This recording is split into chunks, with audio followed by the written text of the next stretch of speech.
So Eddie Hearn does an interview on IFL TV. He goes into talking about a series of things. One of the things he talked about is ticket sales of Dylan White and Oscar Rivas. Now, I did an article on Eddie Hearn where it talks about him struggling selling ticket sales for Dylan White and Oscar Rivas. And people had a field day. You know what I'm saying? They went at me all sideways, talk about, oh, you should do your research for this. I'm terribly disappointed in you. Like, why wouldn't you do your research and this and that and this and that? You know what I'm saying? I'm like, and I was telling the people, I was like, you guys do realize that I stay in America, right? And I'm not in the UK. So you guys would be more privy to information about what's real and what's not more than I would. Also, I've done nothing different than what I've been doing since I've been giving people news and reporting on articles and reporting on videos that I seen. You know what I'm saying? There was no second me going through a second source to try to prove it. You know what I'm saying? To try to make sure, okay, let me make sure this is accurate before I put it out there or something like that. You know, if it hits a column and if somebody writes about it, and if I see it in boxing news, I'll report on it. But people didn't care. People went balls in on me. You know what I'm saying? Talking all kind of crap. That was probably about the first time the UK fan base tried to treat me like the American fan base. You know what I'm saying? It's all good until I say something that you don't like or somebody that you favor. But I ain't pay no attention to it. A lot of people do that to me. You know what I'm saying? That's petty on their end. But back to Eddie Hearn. In this interview, although Eddie Hearn swipes down the fact that, hey, I'm not struggling selling ticket sales. We sold 12,000 or something like that. As a promoter, Eddie Hearn expressed that he was disappointed. Eddie Hearn believes this fight card should have sold out. So from a promoter's standpoint and from how he views the game and him being a promoter, he himself, Eddie Hearn, is disappointed. Okay? He goes on to say the reason why the Lomachenko-Smith fight was not announced is because he didn't want the fight announced while they're trying to sell tickets for Dylan White, Oscar Rivas. This is why we still haven't heard a date about that right now. Bob Arum took it and ran his mouth and said, look, they're struggling with ticket sales because he told me not to announce the fight because he don't believe he sold enough tickets yet. Now, while Eddie Hearn says that I'm not struggling, he expressed that as a promoter that he was disappointed. So at the end of the day, whether we look at 12,000 tickets is good or poor, the promoter himself is not happy with the number. So in the end, for him, that's struggling ticket sales. I've never heard of him before saying, don't announce this fight because I'm still trying to sell this fight. You know, I haven't heard him say that yet. But the point is, he is disappointed with the ticket sales. Okay? Forget about how I feel. Forget about what other people say. Forget about if you feel like the ticket sales are great. He said he's disappointed and the fight card should have sold out. Okay? So that's denying while admitting you are not happy with the ticket sales. So once again, when I reported on that article and people had a problem with it, now you're hearing Eddie Hearn say it himself, I am disappointed with the numbers. Okay? So I just had to bring that back up because I definitely had to throw that people in the face who came on that video talking cash shit, 100 miles an hour. Okay?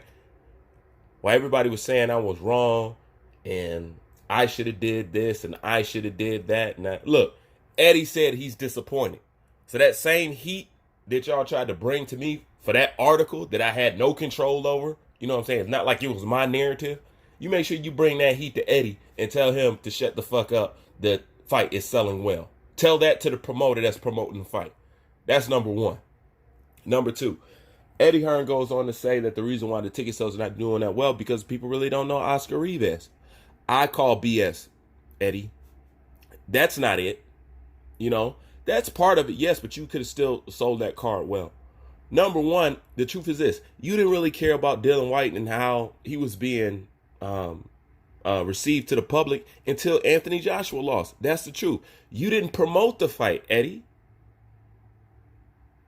Nobody knew about this fight, but hardcores. You know what I'm saying? And I even forgot about the fight a little bit.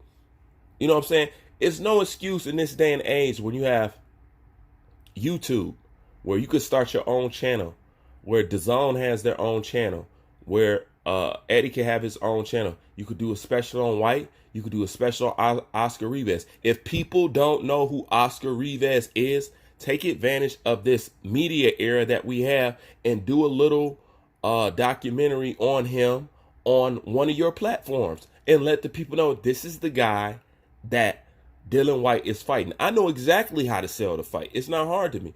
They don't need to know Oscar Rivas. What people need to know from a casual standpoint, if he beats him, he fights Wilder. If you can't sell Oscar Rivas, that's how you sell that fight. This is the fight that will determine the showdown between Dillian White and Deontay Wilder. Okay, that's the same tactic that they're doing with Teofimo Lopez right now. If Teofimo Lopez beats what is his name, Masayoshi, damn, I forgot his name, Nakatani. You know what I'm saying? If he beats him, that gives him a title shot with what? Richard Comey. You know what I'm saying? And we know if he beats him, that gives him what? The Lomachenko fight. Okay. I don't care about Nasakawa or Natakawi or not whatever I just said his name was. I don't care about him. I'm only keeping track of what Teofimo Lopez is doing to find out where Teofimo Lopez in the Lomachenko fight is going to end up. So I'm following that just for that. That's the same thing you do with the Oscar Rivas Dillian White fight. You let it be known to the public how important this fight is. You let it be known to the public how dangerous Oscar Rivas is. That's another thing. That's another reason why you should have took the bulls by the horn and made it your business to promote your fighter's opposition and say, this is Oscar Rivas. This is why this is an important fight. He's dangerous. He's this, he's that. Also, what does this fight represent? This represents, if he beats him, he will be a direct lineup to fight Deontay Wilder. Because y'all trying to treat Dillian White like he's the cleanup man now. You know what I'm saying? Eddie Hearn's depending on Dillian White to clean this whole thing up. And if that's the case, why don't you promote him like that? The reason why this fight didn't do as well is because you haven't been promoting him like you should. You have a star in your backyard and you've been neglecting him. That's just the truth. The other reason is if you watch or if you follow Hatman, Hatman has consistently said how boxing is not doing as well and how the numbers are down because of Anthony Joshua's loss. I've been said this. I've been said it. I told y'all. I said when Anthony Joshua lost, his ripple effect across the boxing world affected everybody. I said as a content creator, I can tell you for a fact that not just me and other content creators has noticed a drop in their numbers, period. You can see it on everybody's platform. You can see it in every facet. And evidently, Hatman knows that too because he's a content creator. He can see it. And he's over there in the UK. And even he's saying Anthony Joshua's loss has affected boxing. That's because Anthony Joshua attracted so many casuals. It was ridiculous. We had no idea how many casuals Anthony Joshua was attracting. But Hitman is right. Okay? Part of Dillian White ticket sales not being what he wanted to be, part of that is a result of Anthony Joshua losing. Look, if I can feel the effects of Anthony Joshua losing, just being a little old content creator in my world, what do you think the rest of the boxing world feels? Everybody will be affected by that. You know, the same thing with Tyson Fury and Deontay Wilder, Luis Ortiz fight, that will be affected too. You know what I'm saying? That was a huge turnoff, all right? And you can tell The traffic is not there no more because it was a it was an influx of a lot of casuals when Anthony Joshua came on the scene.